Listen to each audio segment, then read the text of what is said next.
How are you, Mr. Lankesh? Super, Mr. Lokesh. How are your audience? Very good. Nice pollution. Super. ಇವರೆಲ್ಲ ನಿಮಗೆಲ್ಲ ಏನು ಯಾರೇನ ಬಂದು ಕಚ್ಚಿತ್ತ? How are you? Super. ಬಾ ಅದನ್ನ ಹೇಳಿ.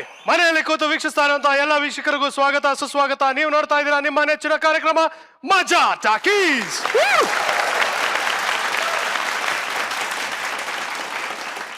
ಸೋಲೆ ಇಲ್ಲ ಸೋಲೆ ಇಲ್ಲ ಸೋಲೆ ಇಲ್ಲ ಸೋಲೆ ಇಲ್ಲ. ರೇ ಭಟ್ರೆ ನಿಲ್ಲಿಸ್ರಿ. ಬರೀ ಸೋಲೆ ಇಲ್ಲ ಅಂತ ಇದ್ದೀರಾ, ಮುಂದಕ್ಕೆ ಹಾಡ್ರಿ. ಮುಂದಿನ ಲೈನ್ ನನಗೆ ಅಂತ ಸಂಬಂಧ? ನನ್ನ ಸಿಚುವೇಶನ್ಗೆ ತಕ್ಕ ಹಾಗೆ ಸಿಕ್ತು ಲೈನು, ಅದನ್ನೇ ರಾಗವಾಗಿ ಸೋಲೆ ಇಲ್ಲ ಅಂತ ಹೇಳ್ದೆ ಅಷ್ಟೇ. ಓಹೋ, ತಾವು ಏನ್ ಮಹಾ ದಬ್ಬಾಕಿರೋದು ಸೋಲೆ ಇಲ್ಲ ಅಂತೆ. ಏನು ಮಲ್ಲ ಯುದ್ಧದಲ್ಲಿ ಗೆದ್ದು ಬಂದ್ರ ಅಥವಾ WWF ಅಲ್ಲಿ ಏನಾದ್ರು ವಿನ್ ಆಗಿ ಬಂದ್ರ? ಹೇ, ನಿಮ್ಗೆ ತಲೆ ಉಂಟ ಮಾರ್ರೆ. ನಾನು ನನ್ನ ಜೀವಮಾನದಲ್ಲಿ ಯಾವ ಆಟ ಸಹ ಆಡಿದವ ಅಲ್ಲ. ಹಾಗಿರುವಾಗ ಗೆಲ್ಲೋದೆಲ್ಲಿಂದ ಬಂತು? ಮತ್ತೆ ಸೋಲೆ ಇಲ್ಲ ಅಂತ ಯಾಕೆ ಆಡ್ತಾ ಇದೀರಾ? ಸಿಚುವೇಶನ್. ಏನ್ ಸಿಚುವೇಶನ್?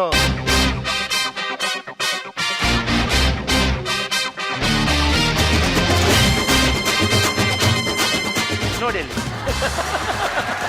ನನ್ನ ಶೂಸ್ಗೆ ಸೋಲೆ ಇಲ್ಲ, ಅದನ್ನೇ ರಾಗವಾಗಿ ನಾನು ಸೋಲೆ ಇಲ್ಲ ಅಂತ ಆಡ್ಕೊಂಡು ಬಂದೆ ಅಷ್ಟೇ.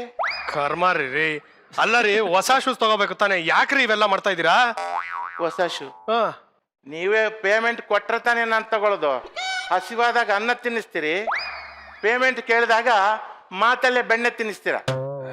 ಭಟ್ರೆ ಬಿಟ್ಟಾಕ್ರಿ, ಆ ವಿಷಯ ಬಿಟ್ಟಾಕ್ರಿ.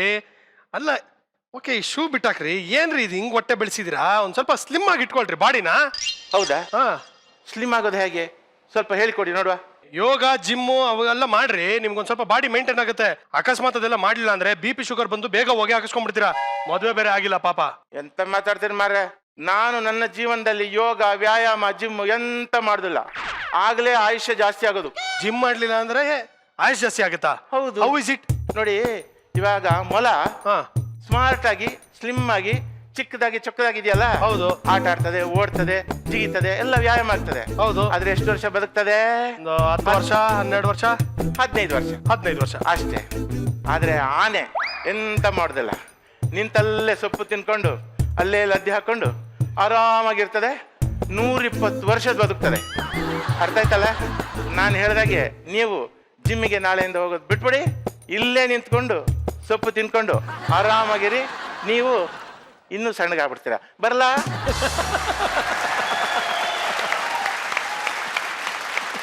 ನನಗೆ ಒಂದು ಅರ್ಥ ಆಗಲ್ಲ, ನಮ್ ಭಟ್ರು ಮಾತ್ರ ಹಿಂಗೇನಾ ಅಥವಾ ಆ ಹೇರ್ ಸ್ಟೈಲ್ ಇರೋರೆಲ್ಲ ಹಂಗೇನಾ? ಮಿಸ್ಟರ್ ಲಂಕೇಶ್, ಈಗ ಭಟ್ರ ವಿಷಯ ಬಿಟ್ಬಿಡೋಣ. ನಮ್ಮ ಮಜಾ ಟಾಕೀಸ್ಗೆ ಬರ್ತಾ ಇರುವಂತ ಗೆಸ್ಟ್ಗಳು ಯಾರೋ ಅವ್ರ ಬಗ್ಗೆ ಮಾತಾಡೋಣ.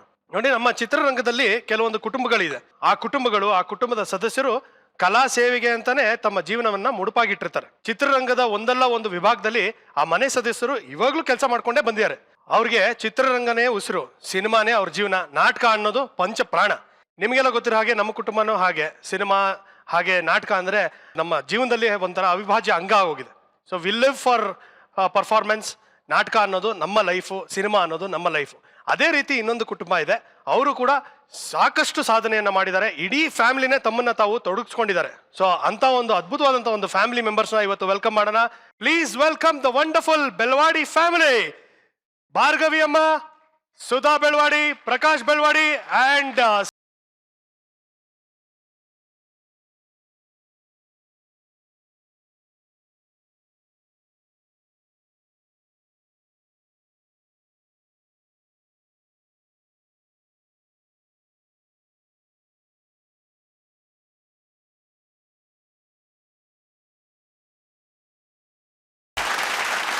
ಎಲ್ಲ ಯಾಕೆ ಅಲ್ಲೇ ಸೆಟ್ಲ್ ಆಗ್ಬಿಟ್ಟಿದ್ರಿ? ಇಲ್ಲಿವರೆಗೂ ಬರ್ಬೋದು ತಾನೆ? ಈಗ ನಮ್ಮ ಮಜಾ ಟಾಕೀಸಿನಲ್ಲಿ ಒಂದು ಚಾಲೆಂಜ್ ಇದೆ.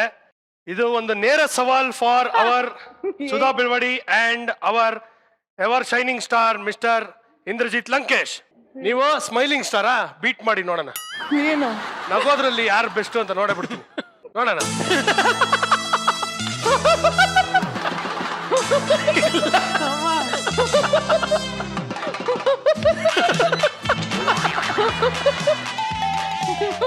ಮೋಸ್ಟ್ಲಿ ಅವ್ರ ಅಮ್ಮನ ಮನೆ ನೋಡಿ, ಅವ್ರ ಅಮ್ಮ ಇನ್ನೂ ಚೆನ್ನಾಗಿ ಆಗ್ತಾರೆ.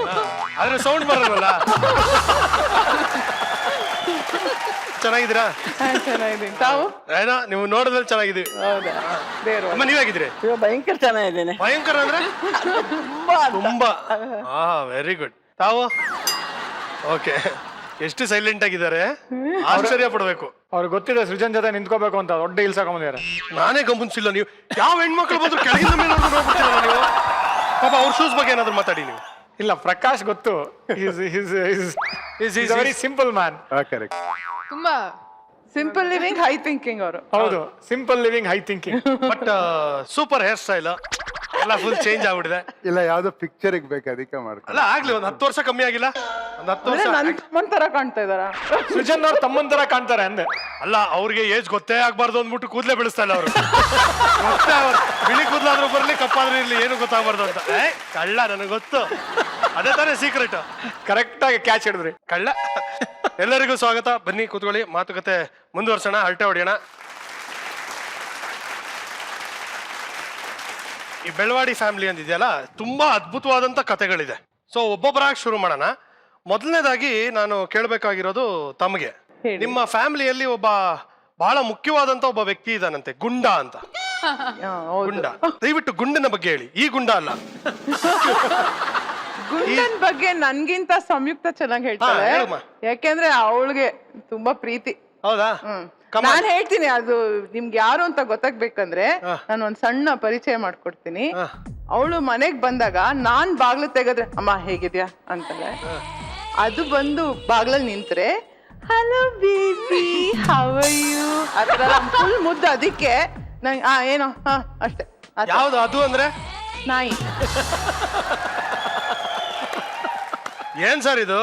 ಸುಧನ್ ಮನೆಗೆ ಹೋದ್ರೆ ಈಗ ಯಾರ್ದಾರು ಯಾರ್ದೇ ಮನೆ ಇರಲಿ, ನಮಗೆ ಮುಖ್ಯಸ್ಥರು ಅವ್ರದ್ದು ಫೋಟೋ ಹಾಕಿ ಅವ್ರು ತೀರ್ಕೊಂಡ್ಬಿಟ್ಟಿದ್ರೆ ಊದ್ ಕಡ್ಡಿ ಹಚ್ಚಿ ಮಾಲೆ ಹಾಕಿ ಏನೋ ಮಾಡ್ತಾರೆ. ಈಗ ಅವ್ರ ಮನೇಲೆ ನಾಯಿ ಸತ್ತೋಗಿದೆ, ಅದರದ್ದು ದೊಡ್ಡ ಫೋಟೋ ಹಾಕಿ ಅದಕ್ಕೊಂದು ಮಾಲೆ ಹಾಕಿ ಅಲ್ಲಿ ಅದ್ರ ಮುಂದೆ ಊದ್ ಕಡ್ಡಿ ಎಲ್ಲ ಹಚ್ಚಿರ್ತಾರೆ. ಅವಳೆಲ್ಲಾದ್ರೂ ಹೋಗ್ಬೇಕಾದ್ರೆ ಏನಾದ್ರು ಇಂಪಾರ್ಟೆಂಟ್ ಕೆಲಸ ಇರ್ಬೇಕಾರೆ ಗುಂಡಂಗ್ ದೊಡ್ಡ ನಮಸ್ಕಾರ, ಅದಕ್ಕೆ ಹೂವ ಹಣ್ಣು ಪೂಜೆ ಪುನಸ್ಕಾರ.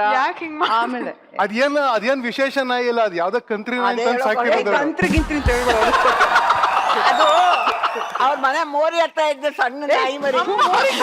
ಹೇಳ್ಬೇಡಮ್ಮ. ಒಂದ್ ನಿಮಿಷ, ಇವರೆಲ್ಲ ಇಷ್ಟೆಲ್ಲ ನಂಗೆ ಎಷ್ಟು ಬೇಜಾರಾಗ್ತದೆ. ಬಟ್ ನಾವ್ ಇನ್ನೊಂದು ಹೇಳ್ಬೇಕು, ನಮ್ಮ ಅಜ್ಜಿ ಇಷ್ಟೆಲ್ಲ ಹೇಳ್ತಾ ಇದಾರಲ್ಲ, ನಾನ್ ಸ್ಕೂಲಲ್ಲಿ ಇರ್ಬೇಕಾದ್ರೆ ಎಕ್ಸಾಮ್ ಬರಿಬೇಕಾದ್ರೆ ನನ್ನ ಕ್ಲಾಸಲ್ಲಿ 120 ಜನ ಇದ್ರು. ನಮ್ಮಮ್ಮ ಹೆಡ್ ಮಿಸ್ಟ್ರೆಸ್ಗೆ, ಪ್ರಿನ್ಸಿಪಲ್ಗೆ, PT ಟೀಚರ್ಗೆಲ್ಲ ಫೋನ್ ಮಾಡಿದ್ರು. ಏನಾಯ್ತು ಅಂದ್ರೆ ಗುಂಡ ಯಾವ್ದೋ ಹುಡುಗಿ ಜೊತೆ ಹೊರಟೋಗಿದ್ದ. ಅದು ವಾಪಸ್ ಬಂದಿದ್ದಾನೆ. ಗುಂಡ ಅನ್ನೋದು ಇನ್ನೊಂದ್ ನಾಯಿ ಜೊತೆ ಓಡಾಗಿರೋದು. ಹೆಣ್ಣಾಯಿ. ಅದನ್ನ ಹೇಳ್ಬೇಕು. ಇನ್ನೊಂದು ಹುಡುಗಿ ಜೊತೆ ಹೊರಡ್ಬಿಡಿ. ನಾನ್ ಡೌಟ್, ಈ ತರ ಹುಡುಗಿರು ಇರ್ತಾರ ಅಂತ. ಪ್ರಿನ್ಸಿಪಾಲ್ ಫೋನ್ ಮಾಡಿದ್ರು. ಇನ್ನೊಂದು ಹೆಣ್ಣಾಯಿ ಜೊತೆ ಹೊರಟೋಗಿದ್ದ. ಅದು ಓಡೋಗಿರೋ ನಾಯಿಗೆ ಹೆಸರಿಟ್ಟಿದ್ರು ಗೌರಿ ಅಂತ. ಅದಕ್ಕೆ ಸೊ ಏನಾಗಿದೆ, ಫೋನ್ ಮಾಡಿದ್ರೆ ನಮ್ಮ ಅಜ್ಜಿ ಕಂಡ್ರೆ ಎಲ್ಲಾರ್ಗು ಭಯ. ತುಂಬಾ ಒಂಥರ ಡಾನ್ ತರ. ನಮ್ಮ ಅಜ್ಜಿ, ನನ್ನ ಸ್ಕೂಲಲ್ಲಿ ನನ್ನ ತಮ್ಮ ಹೋಗ್ಬಿಟ್ಟು ನಮ್ಮ ಅಜ್ಜಿ ವೀರಪ್ಪನ್ ಅಂತ ಹೇಳ್ಬಿಟ್ಟಿದ್ದ. ಸೊ ಎಲ್ಲಾರ್ಗು ತುಂಬಾ ಭಯ ನಮ್ಮ ಅಜ್ಜಿ ಕಂಡ್ರೆ. ಕ್ಲಾಸ್ ಆಚೆ ಎಲ್ಲರೂ ನಿಂತಿದ್ದಾರೆ ಲೈನ್ ಆಗಿ, ಸಂಯುಕ್ತ ಅಂತಲ್ಲ. ಸೊ ನಾನೇನೋ ಆಗೋಯ್ತು, ಮನೇಲಿ ಯಾರೋ ಏನೋ ಎಮರ್ಜೆನ್ಸಿ ಅಂತೆಲ್ಲ ಅಳಕ್ ಶುರು ಮಾಡಿದ್ರೆ ಗುಂಡ ಸಿಕ್ಕದಂತೆ, ಮೋರಿಲಿ ಯಾವ್ದೋ ನಾಯಿ ಜೊತೆ ಇದ್ನಂತೆ ಅಂತ ನಂಗೆ ಇಡೀ ಕ್ಲಾಸ್ ಮುಂದೆ ಅನೌನ್ಸ್ ಮಾಡ್ಬಿಟ್ಟಿದ್ದಾರೆ. ಅಲ್ಲ, ಬ್ರೇಕಿಂಗ್ ನ್ಯೂಸ್ ಏನಂದ್ರೆ ಗುಂಡಾಗೂ ಗೌರಿಗೂ ಮಕ್ಕಳಾಯ್ತಾ ಅಂತ. ಅದಾಯ್ತು, ಏನೂ ಇಲ್ಲ, ಗುಂಡಗಿಂತ ಗೌರಿ ಒಂದ್ 10 ವರ್ಷ ದೊಡ್ಡವಳು ಅಷ್ಟೇ. ಆಮೇಲೆ ಇನ್ನೊಂದ್ಸತಿ ಏನಾಯ್ತಂದ್ರೆ ಗೌರಿ ಆಕ್ಚುಲಿ ಅವನ್ ಹೆಂಡತಿ ಆಯ್ತಾ. ಬಟ್ ಪಕ್ಕದ ಮನೇಲಿ ಒಂದು ಪಿಂಕಿ ಅಂತ ಒಂದ್ ನಾಯಿ ಇತ್ತು. ಗುಂಡ ಹೋಗ್ಬಿಟ್ಟು ಅವಳಿಗೆ ಲೈನ್ ಸಾಕಿದ್ ನಾಯಿ ಅದು, ಪಕ್ಕದ ಮನೆ ನಾಯಿ ಸಾಕಿದ್ ನಾಯಿ. ಗೌರಿ ಪಿಂಕಿ ವಿಷಯ ಗುಂಡ ಹೋಗ್ಬಿಟ್ಟು ಪಿಂಕಿಗ್ ಲೈನ್ ಹೊಡಿತಾ ಇದ್ದ. ಅದಕ್ಕೆ ಅವ್ರ ಮನೆಯವ್ರು ಬಂದ್ಬಿಟ್ಟು ನನ್ಗೆ ಬಾಗ್ಲು ತಟ್ಟಿ ಫುಲ್ಲು ಕೋಪ ಅವ್ರಿಗೆ, please take care of your ಗುಂಡ, he's coming and flirting with my Pinky ಅಂತ. ನಾನು no, Pinky Gowri is his wife ಅಂತ ನಾನು ಕ್ಲಾರಿಫೈ ಮಾಡ್ತಾ ಇದ್ದೀನಿ. No you keep him inside, what you think ಅಂತ ಫುಲ್ ಜಗಳ ನನ್ ಜೊತೆ. ಅದ್ಯಾವ ಬ್ರೀಡು? ಅದು ಪೆಡಿಗ್ರಿ ನಾಯಿ. ಇಬ್ರು ಮೇಯಿಸಿದ್ರು ಅದಕ್ಕೆ. ಅಲ್ಲ, ಗೌರಿಗೂ ಪಿಂಕಿಗೂ ಗಲಾಟೆ ಆಗ್ಲಿಲ್ವಾ? ಇಲ್ಲ, ಅದೇ ಗೌರಿ ಹೋಗ್ಬಿಟ್ಟು ಪಿಂಕಿ ಮುಖ ಕಚ್ಬಿಟ್ಟಿದೆ. ಸೊ ಅದಕ್ಕೆ ಇಲ್ಲ, ಕೇಳಿಸ್ಕೊಳ್ಳಿ, ಆಮೇಲೆ ಏನಾಯ್ತು, ಅವರು ಕಾರ್ಪೊರೇಷನ್ ಅವ್ರನ್ನ ಕರ್ದ್ಬಿಟ್ಟು ನಾಯಿನ್ ಕರ್ಕೊಂಡು ಹೋಗಿ ಅಂದ್ರೆ ನಮ್ಮ ಅಮ್ಮನ್ ಮುಂಗಾರು ಮಳೆ ಸೂಪರ್ ಹಿಟ್ ಆಗ. So, ನಾನು corporation ಅವರಲ್ಲ, ನೈಟಿ ಹಾಕೊಂಡು ಮಾಡ್ತಾ ಇದ್ದೀನಿ, ಎಲ್ಲ ಮಕ್ಕಳು ನಮ್ಮನೆ ದಬಾ ದಬಾ ದಬಾ ಬಾಗ್ಲು, ಆಂಟಿ ಆಂಟಿ ಆಂಟಿ, ನಾನ್ ಬಾಗ್ಲು ತೆಗ್ರೆ ಗೌರಿನ ಕರ್ಕೊಂಡು ಹೋಗ್ತಾ ಇದಾರೆ ವ್ಯಾನ್ ಅಲ್ಲಿ ಅಂತ, ಅಂದ್ರೆ ನಾಯಿ ಹಿಡಿಯೋ ವ್ಯಾನ್. ಹಿಂಗೆ ಒಳಗಿದ್ದಾರೆ ನಮ್ಮ ಅಮ್ಮನ ಹಿಂದೆ ರೋಡಲ್ಲಿರೋ ಮಕ್ಕಳು ಎಲ್ಲ. ಅವರು ಕಾರ್ಪೊರೇಷನ್ ಈ ಮುಂಗಾರು ಮಳೆಯವರು ಅಂತ ಅವ್ರು ಕಿರ್ಚ್ಕೊಂಡು ಆಮೇಲೆ 20 ರೂಪಾಯಿ ಕೊಟ್ಟಿದ್ದಕ್ ಬಿಟ್ರು. ಎಷ್ಟು ಕೊಟ್ರ? 20 ರೂಪಾಯಿ. ಗೌರಿ ಬೆಲೆ 20 ರೂಪಾಯಿ. ಇಷ್ಟೆಲ್ಲ ಬಿಲ್ಡಪ್, ಮುಂಗಾರು ಬೆಳೆ ಸ್ಟಾರ್ ಹೋಗ್ಬಿಟ್ಟು 20 ರೂಪಾಯಿ ಕೊಡ್ತೀನಿ ಗೌರಿ ಬಿಟ್ಬಿಡಪ್ಪ ಅಂದ್ರು. ಆಕ್ಚುಲಿ ಬಿಡ್ತಾ ಇರಲಿಲ್ಲ, ಅವ್ರು ಮುಂಗಾರು ಮಳೆಯಿಂದ ಬಿಟ್ಟಿದ್ದು. ಅಮೇಸಿಂಗ್ ಆಗಿದೆ ಸ್ಟೋರಿ ಇದು. ಮನೆ ಮುಂದೆ ಸಾಧಾರಣ ನಾರಾಯಣರಾವ್ ಸುಬ್ಬರಾವ್ ಅಂತ ಬರೀತಾರಲ್ಲ, ಇವ್ರ ಮನೇಲಿ ಸುಧಾ ಸತ್ಯ ಕೆಳಗೆ ಗುಂಡ ಫೋಟೋ ಸಮೇತ. ವಾ, ನಿಜಾಲು ಇವಾಗ ನನಗೆ ಅರ್ಥ ಆಗ್ತಾ ಇಲ್ಲ, ಮನುಷ್ಯನ್ ನಾಯಿಪಾಡ, ನಾಯ್ದು ನಾಯಿಪಾಡ ಅಂತ. ಮುಂದಿನ ಜನ್ಮದಲ್ಲಿ ಏನಾಗಬೇಕು ಅಂತಂದ್ರೆ ಇವ್ರ ಮನೆ ನಾಯಿ ಆಗ್ಬೇಕು ಅಂತ ಬೆಡ್ಕೋಬೇಕು. ಮುಂದಿನ ಜನ್ಮ ಬೇಡ ರೀ, ಮುಂದಿನ ಶೋನಲ್ಲಿ ಅವ್ರನ್ನ ಕರ್ಸ್ರಿ. ಗುಂಡ, ಗೌರಿ, ಪಿಂಕಿ, ವಾ, ಟ್ರಯಾಂಗಲ್ ಲವ್ ಸ್ಟೋರಿ ಚೆನ್ನಾಗಿದೆ. ಆಮೇಲೆ ನಮ್ಮಪ್ಪ ನಿಮ್ ಕೆನ್ನೆ ಕಚ್ತಾ ಇದಾರೆ ಅಂತ ನಮ್ಮಮ್ಮ ಬೈಲಿಲ್ವಾ? ಅಯ್ಯೋ, ಅವಾಗಿನ ಕೊನೆ ಮದ್ವೆ ಆಗಿರ್ಲಿಲ್ಲಪ್ಪ. ಇವಳು ಒಂಥರ ಮುಟ್ಟಿದ್ರೆ ಮುನಿ ಅಂತ ಒಂದಿರುತ್ತಲ್ಲ, ಅದ ತರ ಯಾವ್ದು ಮುಟ್ಟಿದ್ರೆ ಗಲಾಟೆ. ಇವ್ರು ಒಟ್ಟಿಗೆ ಒಂದ್ ಸಿನಿಮಾದಲ್ಲಿ ಭೂತಯ್ಯನ ಮಗ ಇವನಲ್ಲಿ ಪಾಠ ಮಾಡಿದ್ರು. ನಿಮ್ಮ ಅಪ್ಪನ ಮಗಳು ನಾನು, ಅಂದ್ರೆ ನಾನ್ ನಿಮಗ್ ಮಗುವಾಗಿದ್ದ ಕಚ್ಚಿದ್ದ? ಓ, ನಾನೇನೋ ದೊಡ್ಡ ಕಚ್ಚಿದ್ದ ಅನ್ಕೊಂಡೆ. ಅದಕ್ಕೆ ಇವಳು ರೇ ಮಿಸ್ ಲೋಕೇಶ್, ಇದನ್ನ ಮೆಸೇಜ್ ನ ಬಿಟ್ಬಿಡ್ರಿ. ಏನ್ ಮೆಸೇಜ್? ನಿಮ್ಮ ಅಪ್ಪನ ಮಗಳಾಗಿದ್ರಂತೆ, ಆಗ ನಿಮ್ ತಂಗಿ ಆಗ್ಬೇಕು ಅಂತ ಹೇಳ್ತಾರೆ. ತಂಗಿ ಅಲ್ಲ, ಅಕ್ಕ. ಅಕ್ಕ ಆಗ್ಬೇಕು ಅಂತ ಹೇಳೋದು. ಹಂಗೆ ಏನ್ ಸನಿ ಲಿಯೋನ್ ನಿಮ್ ತಂಗಿ ಆದ ತಕ್ಷಣ ಎಲ್ಲರೂ ನನ್ ತಂಗಿ ಆಗ್ಬೇಕಾ? ನಮ್ಮ ಅಕ್ಕ. ಸರಿಯಾಗಿ ಬ್ರೋ ಬ್ರೋ ಅಂಕಲ್ ಅನ್ಬೇಕಾ ನಾನು ನಿಮ್ಗೆ? ಅಕ್ಕನ ಮಗಳು ಏನಾಗ್ಬೇಕು ಗೊತ್ತಾ? ಅಕ್ಕನ ಮಗಳು ಏನಾಗ್ಬೇಕು ಗೊತ್ತಾ? ವರ್ಷದಲ್ಲಿ ಹೆಂಡತಿ ಆಗ್ಬೇಕು. ಕೋಬ್ರಾ ಕೋಬ್ರಾ ಕೋಬ್ರಾ, ಕಾಪಾಡು ಕೋಬ್ರಾ, ಕೋಬ್ರಾ ಕಾಪಾಡು ಕೋಬ್ರಾ, ನಿನ್ ಕಾಲ ಬೀಳ್ತೀನಿ, ಕಾಪಾಡು ಕೋಬ್ರಾ, ಕೋಬ್ರಾ. ಅಯ್ಯೋ ಇದ್ರಿ ಸರ್, ನನ್ ಕಾಪಾಡಿ ಸರ್, ಕಾಪಾಡಿ. ಅಯ್ಯೋ ಗೆಸ್ಟ್ಗಳೇ, ಅಪ್ಪ ನನ್ ಕಾಪಾಡಿಪ್ಪ, ಕಾಪಾಡಿ ಕಾಪಾಡಿ. ಅಯ್ಯೋ ಲೇ ಕಡ್ಲೆಪ್ರಿ, ಒಂದ್ ನಿಮಿಷ ಇರು. ಕೋಬ್ರಾ, ನನಗೆ ಯಾಕೆ ಕೊಡ್ದೆ? ನಾನೇನ್ ಮಾಡ್ದೆ? ನಿಮಿಷ ತಿರ್ಕೋ. ಕೋಬ್ರಾ, ನಿನ್ಗೇನಾದ್ರು ದೆವ್ವಾಗಿ ಮೆಟ್ಕೊಂಡೈತಾ ಏನು? ಹೊಡಿಬೇಕಾದ್ರೆ ಏನು ಕೊಡ್ದೆ ಅಂತ ಹೇಳ್ಬಿಟ್ಟು ಹೊಡಿ. ಉರಿತಾ ಇದೆ ತಾನೆ? ಚೆನ್ನಾಗಿ ಕೇಳ್ದೆ ಬಿಡು, ಕಾರಣ ಕೇಳ್ದೆ ಹೊಡೆದ್ರೆ ಉರಿಯಲ್ವಾ? ಹಂಗೆ ನಮಗೂ ಕಾರಣ ಹೇಳ್ದೆ ಕಾಪಾಡಿ ಅಂದ್ರೆ ಉರಿಯುತ್ತೆ. ಅಷ್ಟೊತ್ತಿಂದ ಕಾಪಾಡಿ ಕಾಪಾಡಿ ಅಂತ ಓಡಾಡ್ತಾ ಇದೆಯಾ? ಯಾರಿಂದ ಯಾಕೆ ಕಾಪಾಡ್ಬೇಕು ಅದನ್ನ ಫಸ್ಟ್ ಹೇಳು. ಇದನ್ನ ಹಂಗೆ ಕೇಳಿದ್ರು ಹೇಳ್ತಿದ್ದೆ ತಾನೇ, ಯಾಕೆ ಹೊಡಿಬೇಕಾಗಿತ್ತು? ನೋಡಪ್ಪ, ದೊಡ್ಡವ್ರು ಹೇಳಿರೋದು ಹಾಗೇನೆ, ಚಾಣನಿಗೆ ಮಾತಿನ ಏಟು, ದಡ್ಡನಿಗೆ ದೊಣ್ಣೆ ಏಟು ಅಂತ. ಅದಕ್ಕೆ ನಿನಗೆ ಓಡದು ಕೇಳಿದ್ದು. ಈಗ್ಲಾದ್ರೂ ಹೇಳ್ತೀಯಾ ಇಲ್ಲ ಇನ್ನೊಂದು ತಗೋತ್ಯಾ? ಇಲ್ಲಪ್ಪ ಹೇಳ್ತೀನಿ. ನನ್ ದಿಲ್ಕ ರಾಣಿ ವರಲಕ್ಷ್ಮಿ ನನ್ನನ್ನು ಹೊಡಿಯಕ್ಕೆ ಅಂತ ಇತ್ತನ ಬಾಗ್ಲಿಂದ ಪಕ್ಕದ ಮನೆಗೆ ಹೋಗಿ ಸೊಳ್ಳೆ ಬ್ಯಾಟ್ ತರಕ್ ಹೋಗಿದ್ದಾಳೆ. ದಯವಿಟ್ಟು ನನ್ನ ಅವಳಿಂದ ಕಾಪಾಡು ಕೋಬ್ರಾ. ಸೊಳ್ಳೆ ಬ್ಯಾಟ್ ತರೋದಕ್ಕೆ ಅವಳು ಪಕ್ಕದ ಮನೆಗೆ ಹೋದ್ಲಾ? ನಮ್ಮ ಮನೇಲೆ ಐತಲ್ಲ ಸೊಳ್ಳೆ ಬ್ಯಾಟ್, ಅದೇನಾಯ್ತು? ಮೊನ್ನೆ ಭಾನುವಾರ ಬಾಡೂಟಕ್ಕೆ ತಲೆ ಮಾಂಸ ಮಾಡಿದಾಗ ಶುಂಠಿ ತರಕ್ಕೆ ಕಾಸಿರ್ಲಿಲ್ವಲ್ಲ? ಹೌದು, ಇರ್ಲಿಲ್ಲ. ಅವಾಗ ನಾನು ಹೋಗಿ ಶುಂಠಿ ತಂದಲ್ಲ. ಓ, ಗೊತ್ತಾಯ್ತು. ಸೊಳ್ಳೆ ಬ್ಯಾಟ್ ಮಾರ್ಬಿಟ್ಟು ಶುಂಠಿ ತಗೊಂಬಂದ? ಇಲ್ಲಪ್ಪ, ಶುಂಠಿ ತಂದಿದ್ದು ನನ್ ಸ್ವಂತ ಕಾಸಲ್ಲಿ. ಮತ್ ಸೊಳ್ಳೆ ಬ್ಯಾಟ್ ಏನಾಯ್ತು? ನಂಗೇನ್ ಗೊತ್ತು?